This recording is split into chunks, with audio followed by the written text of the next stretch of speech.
এই সামনেই মাদারসাটের যে লোগোটা, সেই লোগোটা আর একটা মাটির চালচিত্রের ফিল দেওয়া। এটা একটা ফুড হাব মতন, বিশাল বড় একটা জায়গা, মানে একসাথে অন্তত 300-400 জন একবারে খেতে পারেন, এতটাই জায়গা করা আছে।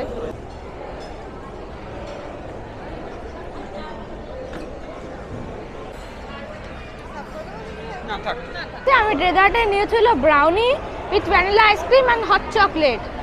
কৃষ্ণনগর নাম হচ্ছে গিয়ে রাজা কৃষ্ণচন্দ্র রায়ের নামে, আর আমরা এখন আছি রাজা কৃষ্ণচন্দ্র রায়ের যে রাজবাড়ি, সেই রাজবাড়ির সামনে। সরবাজার সরপুরিয়ার সব থেকে ভালো ঠিকানা হচ্ছে গিয়ে অধর মিষ্টান্ন ভাণ্ডারে।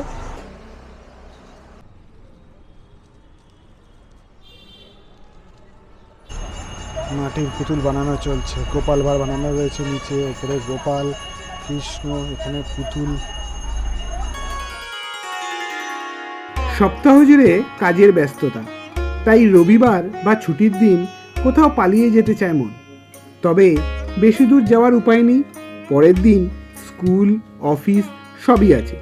তাই একদিন বাড়ির খুব কাছাকাছি সকাল থেকে সন্ধে একটু ঘোরাঘুরি ও খাওয়া দাওয়া করার জন্য বেরিয়ে পড়েছিলাম। সোজা চলে গিয়েছিলাম আমাদের বাড়ি থেকে প্রায় 120 কিলোমিটার দূরে নদিয়া জেলার কৃষ্ণনগর। জলঙ্গি নদীর তীরে অবস্থিত এই ঐতিহাসিক শহর রাজা কৃষ্ণচন্দ্র রায়ের নামে পরিচিত।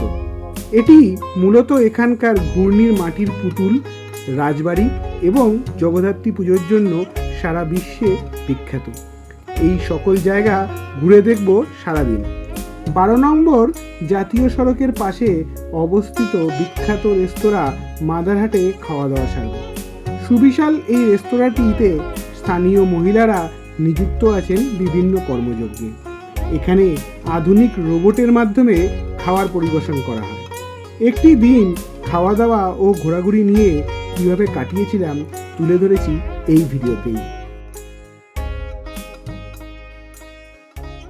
নমস্কার বন্ধুরা, আজকে একটা সানডে আউটিংয়ের ভিডিও নিয়ে চলে এসেছি। বাড়ি থেকে আজকে আমরা এসেছি 120 কিলোমিটার দূরে কৃষ্ণনগরে এসেছি মাদারহাটে আজকে লাঞ্চ সারবো। লাঞ্চ সেরে একটু রোদটা পড়লে কৃষ্ণনগরটা ঘুরে ফিরে দেখে সারাটা দিন কাটিয়ে তারপরে আবার বাড়ি ফিরে যাব, এই প্ল্যানে আজকের বেরিয়েছি এবং সেই ভিডিও আপনাদের সঙ্গে শেয়ার করছি। কলকাতা থেকে একদিনে আপনারা কৃষ্ণনগরে এসে মাদারহাটে লাঞ্চ সেরে কী কী ঘুরে দেখতে পারবেন, এই ভিডিওতে থাকবে তারই ইনফরমেশান। 120 কিলোমিটারের গাড়ি চালিয়ে নিজের গাড়িতে ড্রাইভ করে এসেছি, অসাধারণ রাস্তা। আগে রুটটা বলে দিই আপনাদের। আমার বাড়ি টালিগঞ্জ, সাউথ কলকাতা।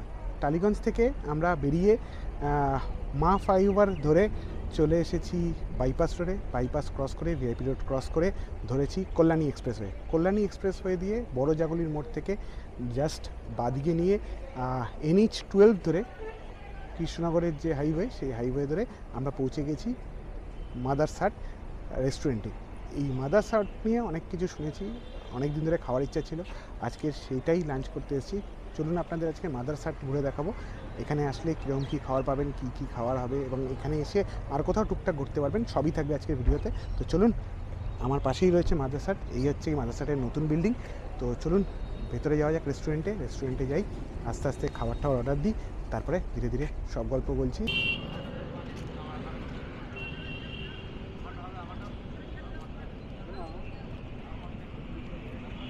এটা হচ্ছে মাদারসাটের নিউ রেস্টুরেন্ট বা নিউ বিল্ডিং, আর তার সামনেই রয়েছে হচ্ছে গিয়ে বিরাট বড় কার পার্কিং। এখানেই গাড়ি রাখা রয়েছে, এই যে আমার গাড়ি সামনে, এটা হচ্ছে গিয়ে কার পার্কিং। এখানে অনেক গাড়ি কিন্তু একসঙ্গে রাখতে পারবেন, পার্কিং নিয়ে কোনো সমস্যা নেই। আর ঠিক এই যে জায়গাটা, এখানে অনেকগুলো হস্তশিল্পের মেলা টাইপের করা রয়েছে। ঠিক পিছনেই হচ্ছে পেট্রোল পাম্প এবং তার পিছনে হচ্ছে গিয়ে ওল্ড বিল্ডিংয়ে আমরা যাব। আগে খাওয়া দাওয়া সেরে নিই, তারপরে যাব। এই হচ্ছে গিয়ে মাদারসাটের বিল্ডিং।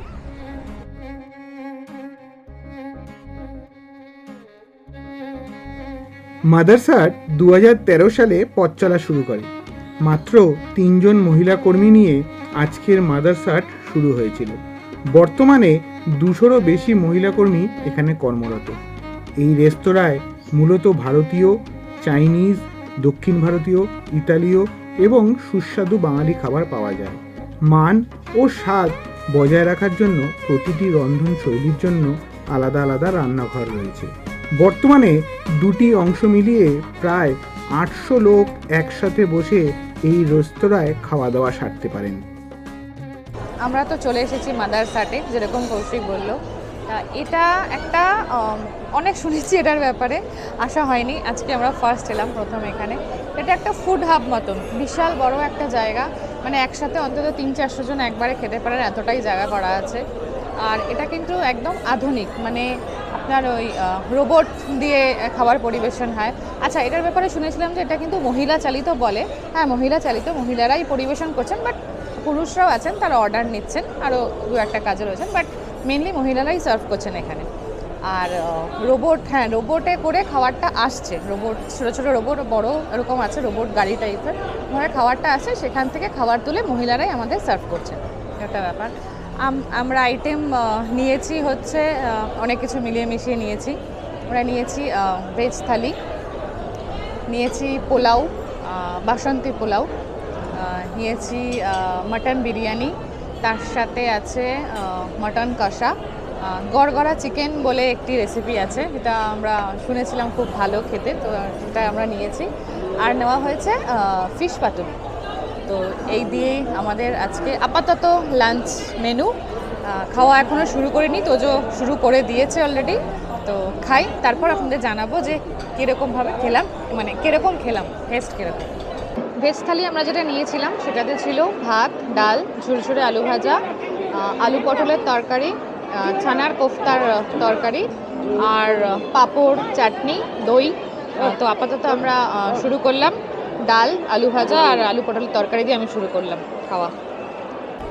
এখন নিয়েছি বাসন্তী পোলাও, আর তার সাথে গন্ধরাজ পাতুরি আর গড়গড়া চিকেন। গন্ধরাজ পাতুরিটা না একদম ভালো, একটা গন্ধরাজের ফ্লেভার আসছে, খুব ভালো খেতে, খেয়েছি, টেস্ট করেছি। গড়গড়া চিকেনটা এখনও খাওয়া হয়নি, বাট দেখে তো বেশ ভালো লাগছে দেখতে, তো খাই। আচ্ছা,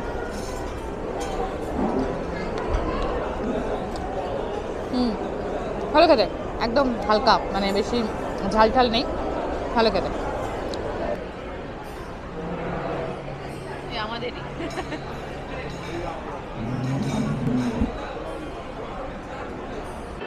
অন্যান্য খাবার কীরকম সেটা ঝিলম তো বললোই। আমি আপনাদের দেখাচ্ছি হচ্ছে বিরিয়ানি।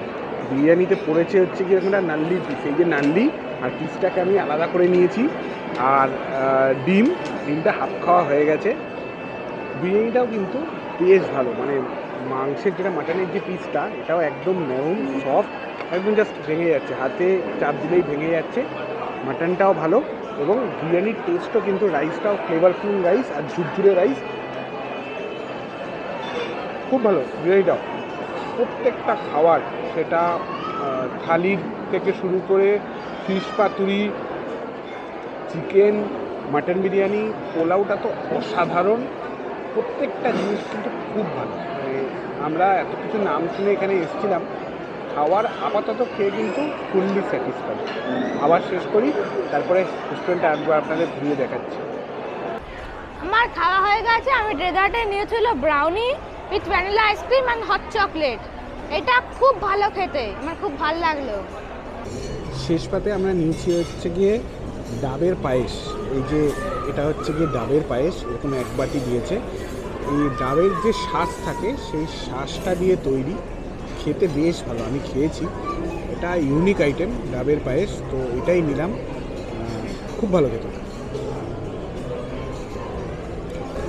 আমার মতো মিষ্টি প্রিয় যারা, তাদের তো বেশ ভালো লাগবে। এখন বাজে বিকেল 4টে, আর আমরা খাওয়া দাওয়া সেরে অনেকটা টাইম কাটিয়ে মাদারসাটের ভেতরে এখন জাস্ট বেরোলাম। বাইরেই মাদারসাটের যে পুরনো রেস্টুরেন্টটা সেটা রয়েছে, সেটার দিকে এখন যাচ্ছি, যেহেতু প্রথমবার আমাদের। তো এই রেস্টুরেন্টটা কীরকম দেখতে, এটা তো কোনো দিন আগের দিনে আসা হয়নি, তাই একবার একটু দেখে নিই। খাওয়ার এক্সপিরিয়েন্স বলো কেমন লাগে? দারুণ, তখন তো আমি বললাম স্টার্ট করেছিলাম খাবার, তখন খুব ভালো, দারুণ প্রত্যেকটা আইটেম, হ্যাঁ, মানে যেরকম ভেজ আইটেম সেরকম নন ভেজ আইটেম সব, ডেজার্ট সব। একটা জিনিস যেটা আমার খুব ভালো লাগলো, যেহেতু এটা মহিলা পরিচালিত, এই মহিলারা মাঝে মাঝে এসেই বিভিন্ন মহিলারা কিন্তু জিজ্ঞেস করে যাচ্ছে খাবার কেমন, কোনো কমপ্লেন হয়েছে কিনা, কোনো খাবারের টেস্ট নিয়ে কোনো সমস্যা আছে কিনা। মানে আলাদা আলাদা লোকজন এসে বারবার জিজ্ঞেস করছিল। এটা খুব ভালো, মানে আতিথেয়তার কোনো অভাব নেই বলা যায়। খাওয়া ঠিক আছে কিনা, কেমন লাগছে, কিছু অসুবিধা হলে বলবেন। এই মাদারসাটের লোকজন যেটা ক্লেম করছে পশ্চিমবঙ্গের সবচেয়ে বড় ফুড কোর্ট বা ফুড প্লাজা, একদম মানে ঠিকঠাক বলা যেতে পারে। একদম এত বড় জায়গা, এত বড় খাওয়ার জায়গা, এত লোক একসঙ্গে বসে খেতে পারে, মানে এই নতুন বিল্ডিংটা তো অসাধারণ। পুরোনো বিল্ডিংটা কীরকম সেটা একবার দেখে আছি, আপনাদের একবার দেখাই। এটা হচ্ছে গিয়ে পুরোনো রেস্টুরেন্ট, এখানেও কিন্তু বিরাট বড় পার্কিং এরিয়া। এই হচ্ছে পার্কিং এরিয়া, গাড়ি পার্ক করা, আর এই রাস্তা দিয়ে ঢুকতে হয়। এই সামনেই মাদারসাটের যে লোগোটা, সেই লোগোটা আর একটা মাটির চালচিত্রের ফিল দেওয়া, অসাধারণ। রেস্টুরেন্টের সামনের দিকটা পুরনো রেস্টুরেন্টের। এই ঢুকতেই ডান দিকে একটা সিটিং এরিয়া, এই সাইডে হচ্ছে গিয়ে ওয়েটিং এরিয়া, এখানে ওয়েটিং করার জন্য। কি সুন্দর করে এরিয়াটা সাজানো, দেখুন খুব সুন্দর করে সাজানো। আমি একটা জিনিস দেখাচ্ছি, দেখুন এই মাদারসাটের ভেতরে গাছে, আম গাছে কত আম দেখুন শুধু একবার।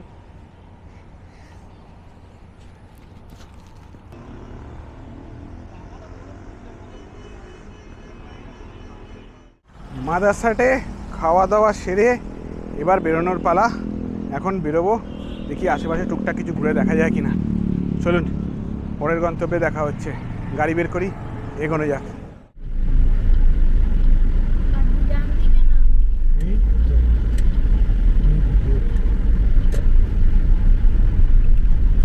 কৃষ্ণনগর নাম হচ্ছে গিয়ে রাজা কৃষ্ণচন্দ্র রায়ের নামে, আর আমরা এখন আছি রাজা কৃষ্ণচন্দ্র রায়ের যে রাজবাড়ি, সেই রাজবাড়ির সামনে। এই হচ্ছে রাজবাড়ির মেন গেট, এর পিছনে একটা মাঠ রয়েছে, তারপরে হচ্ছে গিয়ে রাজপ্রাসাদ। আগে এই মাঠ অবধি ঢুকতে দিত, বাট আজকে যখন এসেছি এখানে দেখুন পুরোটাই বন্ধ করা, সিল করা, এখন আর মাঠেও ঢুকতে দেয় না। গ্রিলের ফাঁক রয়েছে যাতে লোকাল বাচ্চারা খেলতে যেতে পারে, বাচ্চাই যেতে পারে, বড়রা কেউ যেতে পারবে না।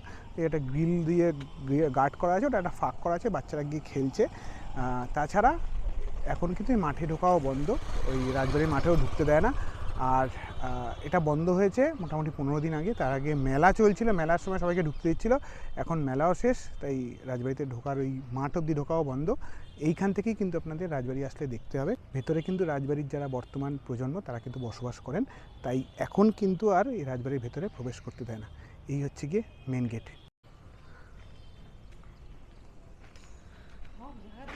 এই একটা গেট, তার বাইরে আর একটা গেট করে রেখেছে, সব দিকে সিল করা, সব দিকে সিল করা। এই হচ্ছে গিয়ে রাজবাড়ির এই যে মাঠ, এই মাঠটা, এই হচ্ছে সেই মাঠ, আর ওই হচ্ছে গিয়ে রাজবাড়ির মেন গেট।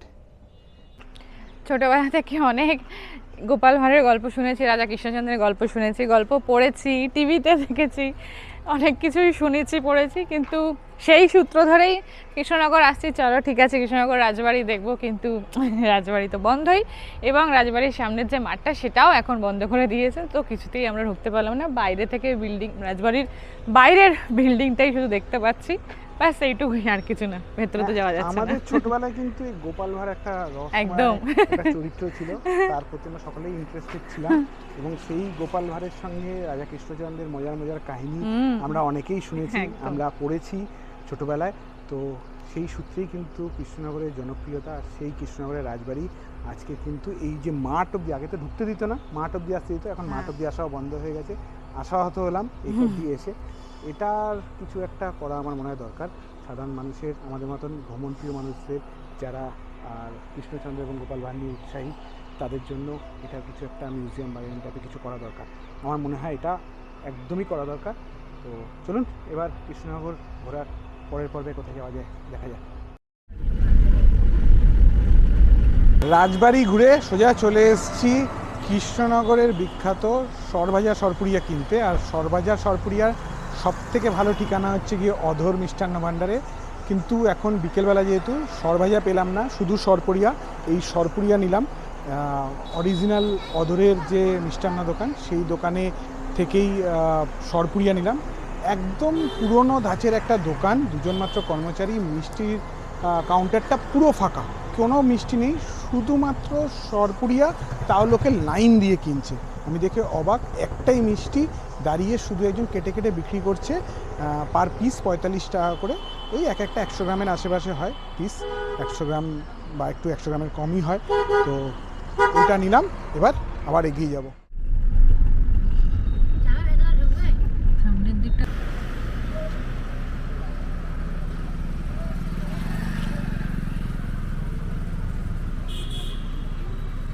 অধরের মিষ্টি কিনে এখন চলে এসেছি কৃষ্ণনগর চার্চে। এই বাদিকে একটা রয়েছে খ্রিস্ট মন্দির, আগে সেটার ভিতরে যাই, দেখি খ্রিস্ট মন্দিরটা কীরকম। তারপরে ডান সাইডে আমার হচ্ছে গিয়ে চার্চ, সেই চার্চের দিকে যাব। তো চলুন আগে মন্দিরের ভিতরে প্রবেশ করা যাক।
অসাধারণ সুন্দর একটা চার্চ, সামনে বিরাট বড় সবুজ গালিচা, তার পিছনে একদম নতুন রং করা একটা চার্চ। চার্চটা মনে হয় জাস্ট নতুন রং হয়েছে, শান্ত শিষ্ট পরিবেশ এখানকার।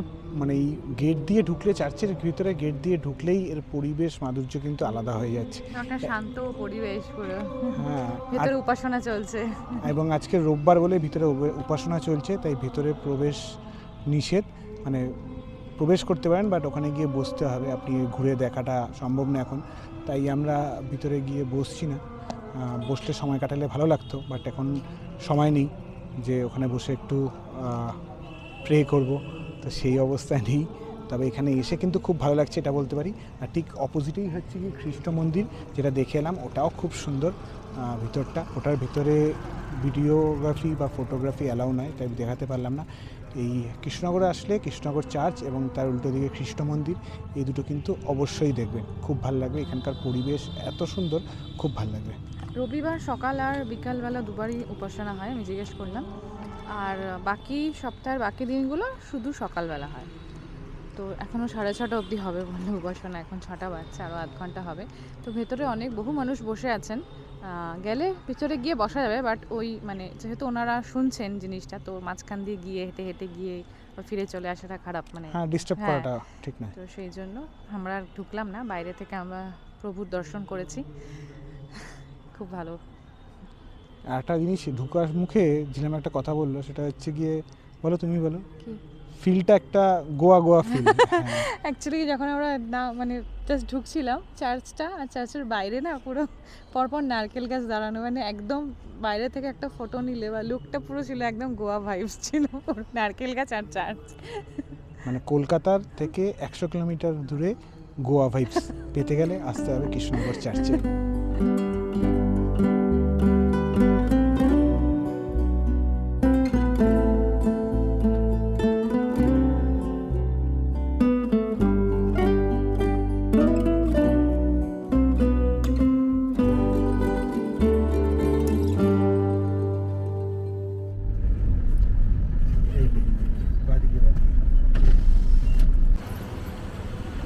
এই হচ্ছে সেই বিখ্যাত বুড়িমা মন্দির, যেখানে বুড়িমার পুজো করা হয়, কিন্তু এখন তো বন্ধ, সন্ধ্যা হয়ে গেছে, তাই আমরা বাইরে থেকে একটু দর্শন করে নিলাম।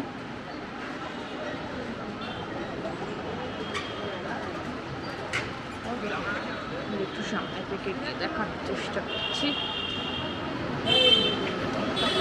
এই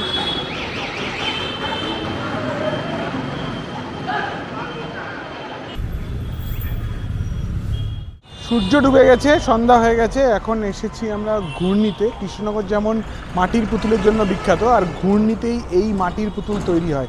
এখানে প্রচুর মাটির পুতুলের দোকান রয়েছে যেখানে নিজেরা বানাচ্ছে মাটির পুতুল। তো আমরাও দেখতে চলে এসেছি, বাট বৃষ্টি পড়ছে মনে হচ্ছে 1-2 ফোঁটা করে। চলুন আগে একটু চট করে দেখে নিই মাটির পুতুল, তারপরে রওনা দেবো বাড়ির দিকে। তার আগে ঘূর্ণির মাটির পুতুলের হাটটা আপনাদের এবার দেখিয়ে দিই।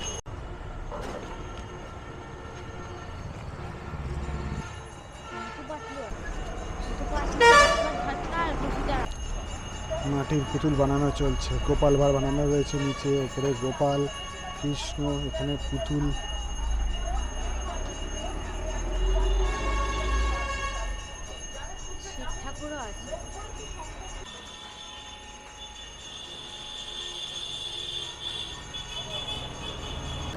যেমন পুরুলিয়ার চরিদা গ্রামে ঘরে ঘরে মুখোশ তৈরি হয়, সেরকম এই ঘূর্ণির এই পুতুলপল্লীতে ঘরে ঘরে পুতুল তৈরি হয়। অসাধারণ সুন্দর, আসবেন দেখবেন। অনেক রকমের পুতুল আছে, মাটির পুতুল, প্লাস্টার অফ প্যারিসের পুতুল। দেখে খুব ভালো লাগবে, যে কেনার থাকলে অবশ্যই কিনতে পারেন। কৃষ্ণনগর ঘুরে এখন বাড়ি ফেরার পালা। তার আগে একটু চা পান করতে চলে এসেছি নর্থ বেঙ্গল যারা ভ্রমণ করেন তাদের খুব পরিচিত এক জায়গা, শঙ্কর মিষ্টান্ন প্রতিষ্ঠান।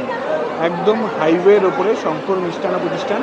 ধর্মতলা থেকে যে সকল বাস শিলিগুড়ির জন্য রওনা হয়, সে এসি বাস হোক নন এসি বাস হোক, সবার গন্তব্য কিন্তু রাত্রের ডিনারের জন্য থাকে হচ্ছে গিয়ে এই কৃষ্ণনগরের শঙ্কর মিষ্টান্ন প্রতিষ্ঠানে।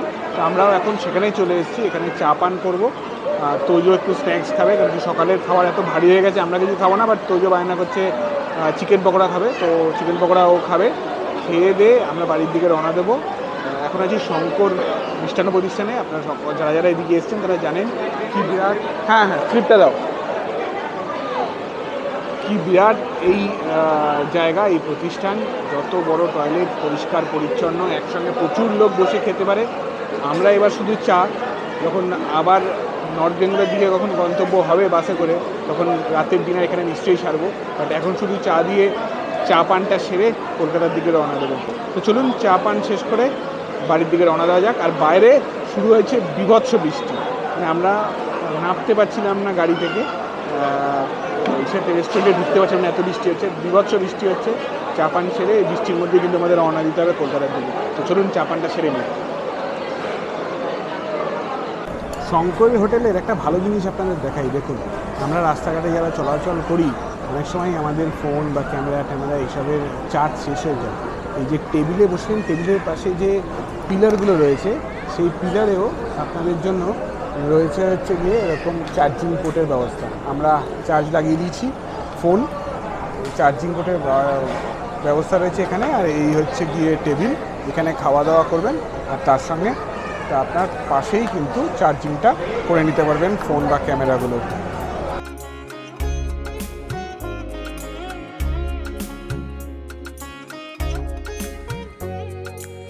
রাত বাজে এখন 8টা, আর আমরা কলকাতার দিকে রওনা দিচ্ছি। একদিনের সানডে, একদিনের ট্যুর কীরকম হতে পারে আপনাদের সামনে তুলে ধরলাম। আবার কোনো একটা সানডে বেরিয়ে পড়বো, এরকম ঘুরে দেখাবো আপনাদের। আজকে কৃষ্ণনগর ঘোরা এবং খাওয়া দাওয়া কেমন লাগলো নিশ্চয়ই জানাবেন। সুযোগ হলে আপনারাও ঘুরে আসবেন। ততক্ষণের জন্য টাটা, বাই বাই। আবার দেখা হচ্ছে পরের কোনো ব্লগে, ততক্ষণের জন্য টাটা, গুড নাইট।